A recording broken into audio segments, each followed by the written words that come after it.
मेरे प्यारे साथियों, आप सभी का स्वागत है आपके अपने YouTube चैनल ट्रिकी नंबर 1 में। तो आज की इस वीडियो में हम लोग बात करने वाले हैं उत्तर प्रदेश पुलिस कांस्टेबल के लिए प्रैक्टिस सेट के बारे में। देखिए, इसके सिलेबस के बारे में आप लोग पहले ही जान चुके हैं। तो आज का हमारा प्रैक्टिस सेट नंबर है आपका 5। ठीक है, यहाँ पर सवाल नंबर 39 आपके सामने लिखा हुआ है कि 64 सेबों को 60 रुपये में बेचने पर एक व्यक्ति को 25% का लाभ होता है। 40% हानि के लिए उसे 36 रुपये में कितने सेब बेचने चाहिए। इसको लगाएंगे बहुत ही सिंपल तरीके से, सिर्फ एक ही बात में। ठीक है, कैसे लगाएंगे इस सारे ट्रिक को सीखिएगा आप लोग। देखिए, 64 सेब को 60 रुपये में बेचने पर मतलब क्या है कि 60 रुपये में बिकते हैं 64 सेब एप्पल, ये तो है। तो 1 रुपये में कितना बिकेगा? 1 रुपये में बिकेगा 64/60 एप्पल, ये तो बिकेगा। अब देखो, 1 रुपये में बिकेगा 64/60। अब आपको क्या करना है, आपको यहाँ पे निकालनी सेब कितने सेब बेचने चाहिए निकालना है। तो पहले लिख लो आप लोग 64/60, गुणा निशान लगाओ, आगे पढ़ो। इसे हमने लिख लिया इतने को। बेचने पर एक व्यक्ति को 25% का लाभ होता है। कोई भी चीज़ होती है 100% पे होती है। ठीक है, आप जानते हैं 100 है मान लीजिए, तो अगर 100 पर उसे 25% का लाभ हो जाएगा तो कितना हो जाएगा? 125 बटे में ऊपर लिख लेंगे लाभ। फिर आगे कि 40% हानि के लिए, कितनी परसेंट हानि? 40%। देखिए, लाभ होता है उसे हम 100 में जोड़ लेते हैं, हानि को 100 में से घटा लेते हैं, तो घटा लीजिएगा, कितना बचेगा? 60। 100 में से 40 घटाएंगे 60 गुणा। फिर आपसे आगे कह रहा है कि 36 रुपये में कितने सेब बेचने चाहिए। तो कितने रुपये में? 36 रुपये में, तो सिर्फ 36 से मल्टीप्लाई कर लेंगे, ये बराबर आ जाएंगे आपके सेब की संख्या निकल के यहाँ से आ जाएगी। सबसे पहले हमने क्या किया, यहाँ पर सबसे पहले हमने निकाला 1 रुपये में कितने सेब मिलेगा, मतलब 1 रुपये में कितने सेब होंगे, तो 64/60 ये निकाला हमने, एक सेब का मूल्य निकाल लिया। उसके बाद में कि 25% लाभ, तो लिख लिया हमने इसे, लाभ को लिए लिख लिया हमने 125 बटे में। देखिए लिखा हुआ है 40% हानि, इसके लिख लिया हमने बटे में 60, लाभ ऊपर हानि नीचे, और 36 रुपये में मतलब इंटू में 36 से गुणा कर दिया। 1 रुपये का था तो 36 से गुणा कर दिया, 36 रुपये का यहाँ पर हो जाएगा। तो यहाँ से इस लाइन से आप लोग बिल्कुल ही बेहतरीन तरीके से सवाल को सॉल्व कर सकते हैं। देखिएगा, 6.60 और 6 का 6 में 36 और 6.60 इतना हो जाएगा। अब देखो, अब आगे देखो, 2 से काटेंगे, 2 पंचे 10, 2 से काटेंगे इसको 32 बच जाएगा, 2 पंचे 10 और 2 से काटेंगे 16 बच जाएगा। अब आप लोग देखेंगे तो इसको सॉल्व कर लीजिएगा। ये 25 25 पंचे 125, तो आ जाएगा 16 और 5, मतलब 16 गुणा 5, 16 पंचे कितना हो जाएगा आपका? 80। मतलब क्या है यहाँ पर कि उसे 36 रुपये में कितने सेब बेचने होंगे? 40% हानि हो तो उसे 80 सेब बेचने होंगे। बस इतना सी से सॉल्व किया है, बाकी आप लोग इसको समझ गए होंगे। क्लियर बात समझ में आ गई होगी। बहुत ही शानदार तरीका था इसका। हम देखेंगे अगला क्वेश्चन। तो देखिएगा, इस क्वेश्चन में हमें क्या करना है, लासा निकालना है। लासा कैसे निकालेंगे, इसके गुणनखंड करेंगे पहले आप लोग। x² + 2x - 8, तो ये हो जाएगा x², इसका गुणनखंड करेंगे 4x - 2x - 8। ये आपको आता होगा पहले से, ऑलरेडी बेसिक चीज़ें हैं ये। ठीक है, तो ये आपका आ जाएगा x + 4 इंटू में x - 2, ये आ जाएगा इसका। अगले का निकालेंगे अगर हम, तो इसमें देखिए x कॉमन ले लें तो क्या बचेगा आपका? x² - 4x + 4, और ये आपका फॉर्मूला हो जाएगा x - 2 का होल स्क्वायर। इसे लिख सकते हैं हम लोग x into x - 2 into x - 2। फिर आपके सामने अगला भी लिखा हुआ है, 3 समीकरण है ना यहाँ पर, इसमें से x कॉमन ले लेंगे तो क्या बचेगा आपका? x + 4। चलिए ठीक, अब देखते हैं कि इसका लासा क्या हो जाएगा। लासा में पहले लिखिए कॉमन वाली चीज़ें, जैसे x - 2 यहाँ कॉमन मिल रहा है, ये यहाँ मिल रहा है, यहाँ मिल रहा है, तो इसको एक बार हम लिख लेंगे कि x - 2, ये लासा यहाँ पे लिख रहे हैं। ठीक है, ये लिख गया एक बार। अब देखना आप लोग, x + 4 यहाँ पर भी मिल रहा है, यहाँ पर भी मिल रहा है, तो इसको हम लिख लेंगे x + 4। फिर देखिएगा बचा क्या मेरे पास बचा है x यहाँ भी मिल रहा है, x यहाँ भी मिल रहा है, तो इसको हम लिख लेंगे एक बार x। अब क्या बचा? अब मेरे पास बचा है, देखिएगा ये तो लिख गया x + 4, x भी लिख गया है। अब मेरे पास बचा है सिर्फ x - 2, ये कहीं लिखा, तो इसको भी हम यहीं पर लिख देंगे x - 2। तो इस प्रकार से आपका सवाल क्या बन जाएगा जाके x into x plus 4 plus into x minus 2 का होल स्क्वायर। इसका मतलब आपका सवाल ये बन जाएगा कि एक्स इंटू एक्स प्लस 4 और इंटू एक्स माइनस 2 का होल स्क्वायर आपका बन जाएगा। ठीक है, बिल्कुल राइट आंसर हो जाएगा ये। अगर हम लोग अगला सवाल देखें तो अगला आपके सामने यहाँ पर लिखा हुआ है, इसको देखिएगा। 5040 रुपये 10% वार्षिक संयोजित चक्रवृद्धि ब्याज पर उधार लिए गए, उन्हें 2 बराबर वार्षिक किस्तों में वापस कर दिया गया। तदनुसार प्रत्येक किस्त की धनराशि कितनी होगी। देखिए, आप लोग जानते हैं कि 10% का मतलब क्या होता है, कि 10% का मतलब है 1/10, मतलब 10 से कितना हो गया, 11 हो गया। तो उसको हम लिख लेंगे कि 10 से कितना हो जाता है, चलिए यहाँ पर लिखते हैं, 10 से कितना हो जाता है, 11। क्लियर। अब आपसे कहा कि आपसे कहा था वार्षिक लिए उन्हें 2 बराबर वार्षिक किस्तों में वापस कर दिया गया, 2 किस्तों में चुकाया गया है। तो 2 किस्तों के लिए इसका हम स्क्वायर करेंगे तो 10 का स्क्वायर कितना हो जाएगा आपका, 100 हो जाएगा, और 11 का स्क्वायर कितना हो जाएगा, 121 हो जाएगा। अब इसके बाद में हमें क्या करना है, किस्त है जो वो बराबर करनी है। किस्त यहाँ पे 11 है, यहाँ पर 121 है, तो हम क्या करेंगे, 11 वाली को भी 121 कर देंगे, 11 से गुणा करके। क्लियर। तो ये हो जाएगी 11 11 में 121, ये हो जाएगी आपकी 110। ये कितना हो जाएगा, इधर हो जाएगा आपका 110, ये आपका 100। देखिए किस्त कितनी हो गई, 121 रुपये, और मूलधन कितना उसका है ये भी तो पता है, तो उसका मूलधन है 110 रुपये और 100 रुपये। अब देखिएगा आपको यहाँ पर सवाल में क्या क्या रखा है कि ये है 5040, तो ये किसके बराबर है, ये इसके मूलधन के बराबर होगा। ये मूलधन टोटल इधर वाला है आपका, जोड़ लीजिएगा तो 100 100 210, ये हो जाएगा आपका 210। इसकी वैल्यू बराबर हो जाएगी आपकी 5040। जरा इसको सॉल्व कर लीजिएगा एक बार, 0 से 0 कैंसिल हो जाएगा। ठीक है, और देखिएगा इसको सॉल्व करेंगे, 21 से काटेगा इसको, 21 सेकंड 21, 21 दूनी 42, और बचा कितना आपका 8 4 21 84। एक का वैल्यू आपका जाएगा 24, एक का वैल्यू आपका कितना जाएगा 24 हो जाएगा। अब आपसे पूछा क्या गया था, आपसे पूछा गया था यहाँ पर कि प्रत्येक किस्त की राशि याद कीजिए। किस्त कितनी थी, 121 रुपये की थी, इस हिसाब से 121। तो एक की वैल्यू जो हमारी 24 आ गई है, तो हम 121 की वैल्यू निकालेंगे 24 से गुणा करके। 24 सेकंड 24 का 4 हाथ लगा 2, 24 48, और 2 50 का जो हाथ लगा 5, 24 सेकंड 24 5 29। तो किस्त आ जाएगी प्रत्येक किस्त 2904 रुपये की, इसकी प्रत्येक किस्त आ जाएगी। ये बात भी आप लोगों के समझ में आ गई होगी। क्लियर। अगला देखेंगे हम लोग सवाल कि एक चुनाव में उम्मीदवार जिसे 64% वोट मिले उसका चयन 616 वोटों के मतों से हुआ, डाले गए वोटों की कुल संख्या कितनी है। देखिए, अगर एक को 64% मिलेंगे तो दूसरे को 36%, क्योंकि टोटल 100% है। इसे ज़्यादा मिले तो उसके बीच का अंतर निकालेंगे, अंतर आपका जाएगा 28%, घटा लीजिएगा। और 28% की आपको यहाँ पे वैल्यू रखी है 616। आपसे पूछी गई 100% की वैल्यू बताइएगा, तो कितनी हो जाएगी, 616/28 गुणा 100। बस इसको सॉल्व करना है आपको। यहाँ पर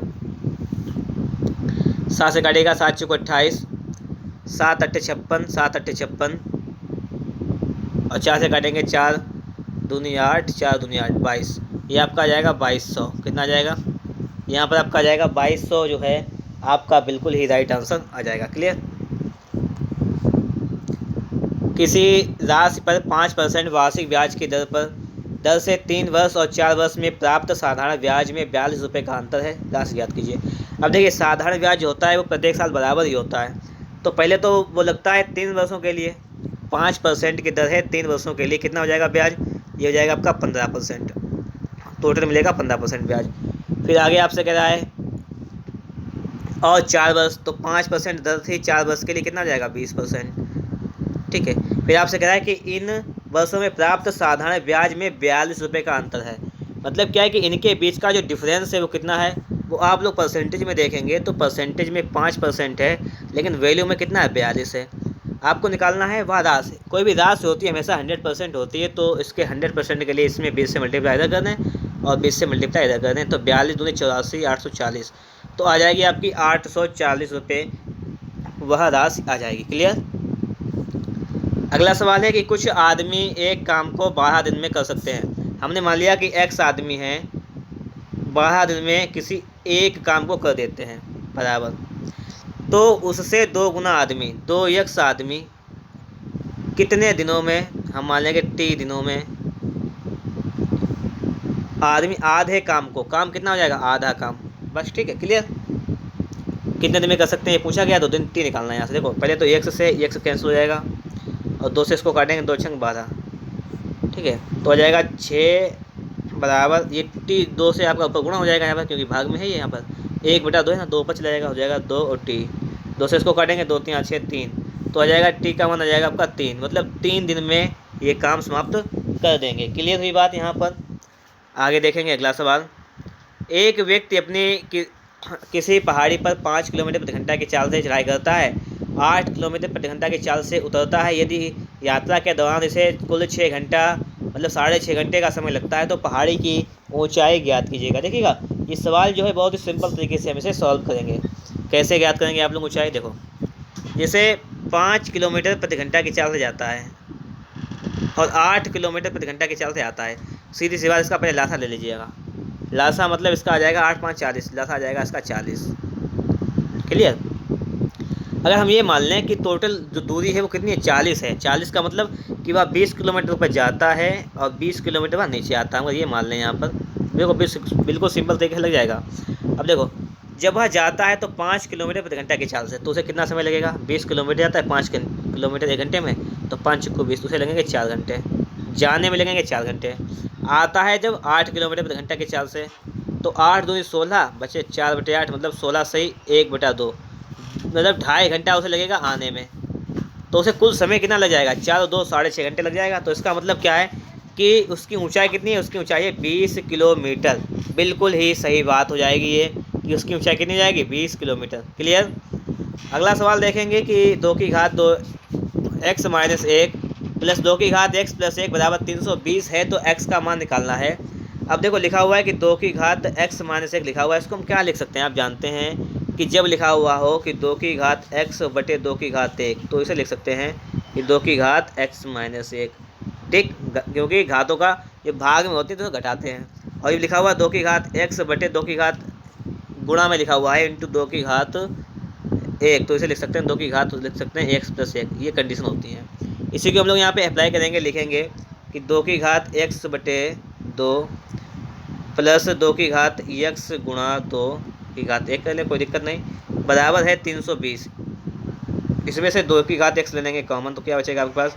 1/2 प्लस 2, ये बचेगा, बराबर कितना है? बराबर है 320। इसको सॉल्व कर लीजिएगा बस। जब इसको सॉल्व करेंगे देखो यहाँ पर हो जाएगा कि 2 की घात x बराबर हो जाएगा इंटू में हो जाएगा 2 2 4 1 5, ये हो जाएगा 5/2 बराबर 320, ये इतना हो जाएगा। क्लियर। और 5 से इसको जब समाप्त करेंगे तो देखिए 5 का 30, 5 को 20 64, तो इस 2 की पावर x बराबर हो जाएगा आपका 64 गुणा 2, ये हो जाएगा 2 की पावर x बराबर 64 गुणा 2, 2 दूनी 4 दूनी 8 दूनी 16 दूनी 32 दूनी 64, मतलब 2 की घात 6, 64 को लिख सकते हैं हम लोग 2 की घात 6 लिख सकते हैं ना। और देखिए इसको लिख सकते हैं कि 2 की घात x बराबर 64 को लिख सकते हैं 2 की घात 6 गुणा 2 की घात 1, तो 2 की घात x हो जाएगा आपका 2 की घात 7, और यहाँ पे घात बराबर हो जाएंगी आपकी, तो x का मान आपका जाएगा 7। क्लियर। तो यहाँ तक आपको सवाल समझ में आ गए होंगे। अगला सवाल देखिएगा। अगला सवाल है कि एक व्यापारी अपने सामान पर क्रय मूल्य से 20% अधिक मूल्य अंकित करता है। अगर उसका क्रय मूल्य CP जो है वो 100 रुपये है, तो अंकित मूल्य मतलब मार्क प्राइस उसका कितना हो जाएगा? कितना अंकित करता है? 20% अधिक, तो हो जाएगा 120। उसके बाद में देखिएगा, उसके बाद में सवाल आपसे यहाँ पर कह रहा है सवाल कि वह अपने ग्राहक को अंकित मूल्य पर 8% की छूट देता है। ग्राहक को छूट कितनी देता है? ग्राहक को छूट देता है 120 रुपये पर 8% की छूट देता है, तो 8/100 कर लीजिएगा, 0 0 खत्म, 12 8 96, तो 996/10, इसका मतलब हो जाएगा पॉइंट हटेगा यहाँ से 0 हो जाएगा 9.6 रुपये की वह छूट दे देता है। तो वह चीज़ देता कितने में ये निकाल लीजिएगा। तो जब हम लोग 120 से 9.6 घटाएंगे तो आ जाएगा 110.4। इसका मतलब जो है ये है कि वो 110.4 रुपये में उस चीज़ को बेच देता है। फिर आपसे पूछा गया है कि उसका परसेंटेज लाभ कितना होगा। एक बात ये बताइएगा आप लोग कि जब कोई चीज़ 100 रुपये की थी, उसने एक छूट देने के बाद उसने 120 उस पर अंकित कर लिया, 120 में छूट दे दी, 9.6 रुपये की छूट दे दी, मतलब उसने 110.4 की बेच ली, तो उसे 100 पे फ़ायदा कितना हुआ? तो उसे फ़ायदा हुआ है 10.4 रुपये का। किस पर हुआ फ़ायदा? 100 पर, गुणा में लिख लेंगे 100, यह आ जाएगा आपका परसेंट में। तो परसेंट में निकालने के लिए देखिए 100 से 100 ख़त्म हो जाएगा, तो आपका आ जाएगा 10.4% का उसे फ़ायदा हो गया। ऑप्शन नंबर दूसरा आपका राइट आंसर हो जाएगा। अगला है कि किसी संख्या n को 7 से भाग देने पर 6 से एसएल प्राप्त होता है। मतलब n को जो है 7 से अगर हम लोग भाग देते हैं तो 6 से एसएल मिलता है हमें 6। ये कह रहा है ऐसा n का मान रख लीजिएगा कि 6 से एसएल आ जाए। अगर हम n का मान रख लें, n का मान ये 7 है, अगर हम 13 रख लें यहाँ पर तो 7 1 7 कितना बचेगा 6 से एसएल बचता है। Clear, reminder. फिर आगे देखिएगा, कह रहा है कि तो संख्या 2n से भाग देने पर n का मान हमने कितना रख लिया 13 रख लिया। अगर हम 2n कर लें 13 26 कर लें तो संख्या को 2n तो संख्या 7 से भाग देने पर 6 से बता, तो संख्या 2n से भाग देने पर प्राप्त शेषफल ज्ञात कीजिए। ये ऐसा होना चाहिए कि किसी संख्या n को 7 से भाग देने पर 6 से बचता है, तो संख्या 2n को 7 से भाग देने पर 2n को 7 से भाग देने पर शेषफल क्या होगा, ये पूछा आपसे। तो इसमें आप 7 से भाग कर लीजिएगा तो 7 यहाँ 21 हो जाएगा, कितना बचेगा आपका 5, तो शेषफल आपका बच जाएगा 5। क्लियर, तो यहाँ पर आपका आ जाएगा ऑप्शन नंबर 4 राइट आंसर। ठीक है, यही सवाल है आपका कि किसी संख्या n को 7 से भाग देने पर 6 शेषफल प्राप्त होता है, तो संख्या 2n को 7 से भाग देने पर कितना शेषफल प्राप्त होगा, तो 5 शेषफल प्राप्त हो जाएगा। अगला सवाल है, देखिएगा सवाल आपके सामने लिखा हुआ है कि एक क्रिकेट खिलाड़ी जिसके गेंद फेंकने का औसत 24.85 रन प्रति विकेट था, एक मैच में 52 रन देकर 5 विकेट गिराए। उसके बाद उसका औसत 0.85 कम हो गया, तब अंतिम मैच खेलने तक उसके द्वारा गिराए गए विकेटों की संख्या क्या है। देखिए, सबसे पहले उसका औसत था 24.85, फिर 52 रन थे, 5 विकेट गिराए, तो इसका मतलब इसका औसत निकालेंगे तो 52/5 करेंगे तो 10.4 आ जाएगा। और उसके बाद उसका औसत 0.85 कम हो गया, तो औसत पहले था 24.85, इसमें से हम लोग 0.85 कम कर देंगे तो औसत बचेगा 24। इसका निकालेंगे डिफरेंस निकालने पर आ जाएगा 13.6, और ये इसको डिफरेंस निकालेंगे तब ये आ जाएगा आपका 0.85। ये पॉइंट हटेगा, यहाँ पर 10 आ जाएगा, यहाँ पॉइंट हटेगा आपका 100 आ जाएगा, 0 से 0 कैंसिल हो जाएगा। 10 से इधर गुणा कर देंगे, 10 से इधर गुणा कर देंगे जब हम लोग, तो आप लोग देखोगे यहाँ पर 0 से 0 ये कैंसिल हो जाएगा, इधर 17 15 85, 17 8 136, तो हो जाएगा 80 और 5 का रेशो इधर ये आ जाएगा आपका। क्लियर, 80 और 5। अब आपसे यहाँ पे कह रहा है कि 5, जी हाँ बिल्कुल, देखिएगा 5 1 5, 5 करेंगे 16, तो यहाँ पर रेशियो में आ जाएगा आपका 16 और रेशियो 1। ये क्या रेशियो आ जाएगा ये भी समझना है ना हमें। यहाँ पर समझना ये है कि देखो, ये वाले रन थे, ये पहले के रन थे, ये थे अंतिम वाले विकेट कि अंतिम वाला जो मैच था उसके थे औसत रन। अब यहाँ पर जो बात कराए कितने, ये कह रहा है यहाँ पर आपका देखिएगा रन प्रति विकेट ये वाला था, तो यहाँ पर विकेट आ जाएगा आपका, क्या आ जाएगा, ये जाएगा विकेट। आपसे कह रहा है कि 5 विकेट गिराए, मतलब अंतिम मैच में हमारा विकेट आ रहा है यहाँ पर है 1, लेकिन गिराए कितने हैं 5, मतलब 1 का वैल्यू कितना है 5 है। तो आपसे पूछा गया तब अंतिम मैच खेलने तक उसके द्वारा गिराए गए विकेटों की संख्या क्या थी, तो 16 विकेट ये थे, 1 विकेट ये था, मतलब टोटल थे 17 विकेट, और 1 विकेट की वैल्यू थी 5, तो 1 विकेट की जब वैल्यू थी आपकी 5, तो 17 विकेट की कितनी हो जाएगी 17 अपना 85, मतलब क्या है कि 85 विकेट गिराए गए विकेट कितने थे 85, आपका 85 राइट आंसर हो जाएगा। क्लियर, आगे देखेंगे, आगे है कि वह न्यूनतम भिन्न क्या है जिसे 4 सही 3/7 -3 सही 5/9 प्लस 11 सही 5/21 में से घटाने पर एक पूर्णांक परिणाम होगा, ये आपसे कह रहा है। तो देखो, इसको हम लिख सकते हैं कि 4 माइनस का 3 और प्लस का 11 अलग कर लें, ठीक है, और इसको अलग कर लें कि 3/7 माइनस का 5/9 और प्लस का 5/21, इसको अलग कर लें। या इसको हम सॉल्व करेंगे जब हम लोग, तो इसको सॉल्व करने पर ये कितना आ जाएगा 11 और 1 बचा इधर यहाँ से, तो ये 11 1 12 ये आ जाएगा आपका 12। इधर देखो, इसका लासा लेंगे तो 7 9 21 का लासा जाएगा 63, 9 7 नेम 63, 9 तो यहाँ 27, 9 7 63, तो 5 7 35, 21 3 5 15, तो ये आपका जाएगा यहाँ पर कि 12, और इसको जब सॉल्व करेंगे तो ये आ जाएगा 7/63, तो 7 1 7, 7 नेम 63, तो आ जाएगा 12 सही 1/9 ये आ जाएगा। फिर आपसे कह रहा है यहाँ पर 12 और प्लस कर लें तो भी कोई दिक्कत नहीं, या सही में लिख लें, तो इसको हल करने पे भिन्न आपकी आ गई है 12 + 1/9। अब सवाल देखो, सवाल कह रहा है कि में से घटाने पर एक पूर्णांक प्राप्त होगा, मतलब क्या घटा दें कि एक पूर्णांक प्राप्त हो जाए।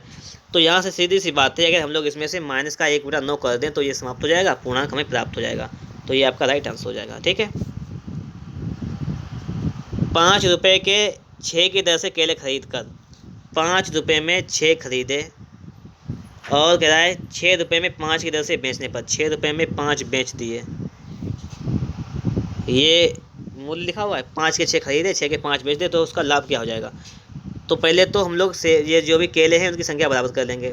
तो यहाँ पर 5 से गुणा कर लें, यहाँ पे 6 से गुणा कर लें, यहाँ से 5 से की तो यहाँ से 5 से कर लें, यहाँ से 6 से की 6 से कर लें।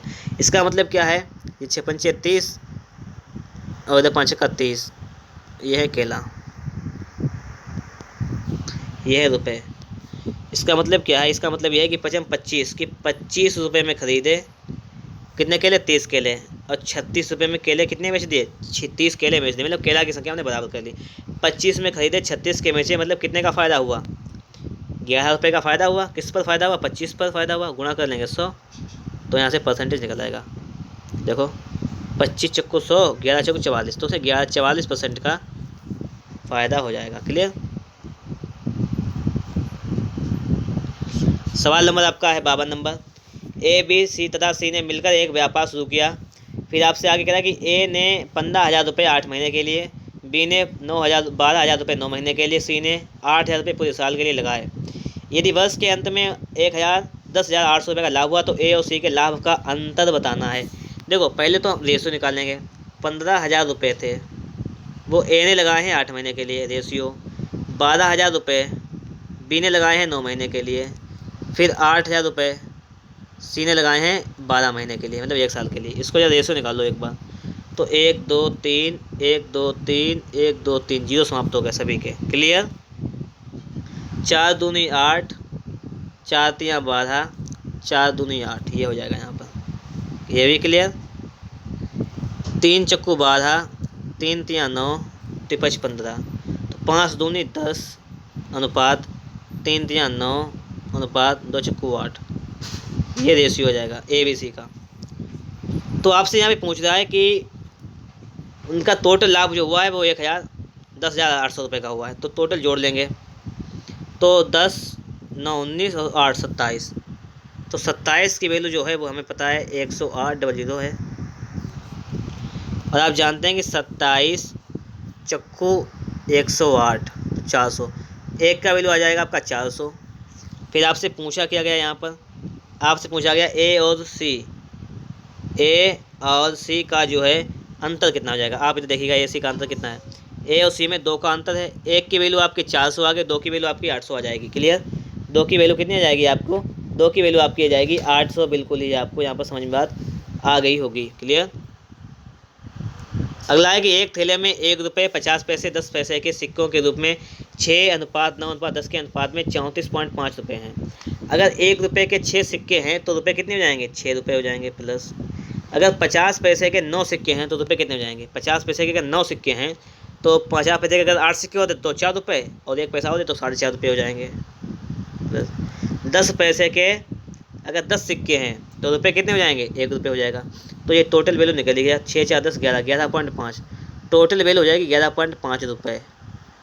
और आपसे कह दिया गया कि रुपये हैं कितने टोटल, 34.5, मतलब 11.5 की वैल्यू जो है वो 34.5 के बराबर है। ये देखिएगा कितने गुना है, तो 11 3 33 मतलब 3 गुना है ये, मतलब 1 की वैल्यू 3 गुना है। तब 10 पैसे के सिक्कों की संख्या ज्ञात कीजिए। 10 पैसे के कितने सिक्के थे, तो देखिएगा ये 10 पैसे के रुपये कितने हैं, 1, 10 पैसे का ₹1 है। ₹1 में 10 पैसे के सिक्के कितने होते हैं, 10 सिक्के होते हैं ₹1 के। 10 पैसे के 10 सिक्के होते हैं ₹1 में। अब आपसे क्या था कि ₹1 के जो मूल्य है वो कितना है, वो 3 है, ₹3। तो उसमें कितने हो जाएंगे आपके सिक्के, हो जाएंगे 30, क्योंकि 30 सिक्के ही ₹3 के बराबर हो गए। तो ₹3 हैं, 10 पैसे के ₹3 हैं। बात ये यहाँ पर है, एक की वैल्यू 3 आ रही है तो ₹3 हैं। क्लियर, बात समझ में आ गई। तो उसके कितने पैसे होंगे, तो पैसे होंगे 30। अगला सवाल देखते हैं कि धातु के बने 3 ठोस घनों की कोरें क्रमशः 30 40 50 सेंटीमीटर हैं। इन्हें पिघलाकर बनाए गए नए घन का संपूर्ण पृष्ठ ज्ञात कीजिए। देखिए इनको जब पिघलाकर एक नया घन बनाएंगे तो उस नए घन का आयतन बराबर होगा पुराने का आयतन। तो लिखेंगे कि नए घन का आयतन बराबर, नए घन का आयतन बराबर, तो नए घन का आयतन क्या हो जाएगा, जितने भी पुराने घन हैं इनका सभी के आयतन को जोड़ लेंगे। तो एक का आयतन है 30, तो इसको 30 का घन जोड़ लेंगे, प्लस 40 का घन इसको ऐड कर लेंगे, प्लस 50 का घन। तो जोड़ लीजिएगा, 3 3 से 2700 और 27,000 64,000 और 125 ट्रिपल जीरो कर लेंगे इसको जोड़ने पर आपको मिल जाएगा, ये जोड़ हो जाएगा आपका 616 ट्रिपल जीरो। इतना आ जाएगा नए घन का आयतन, इतना आ जाएगा।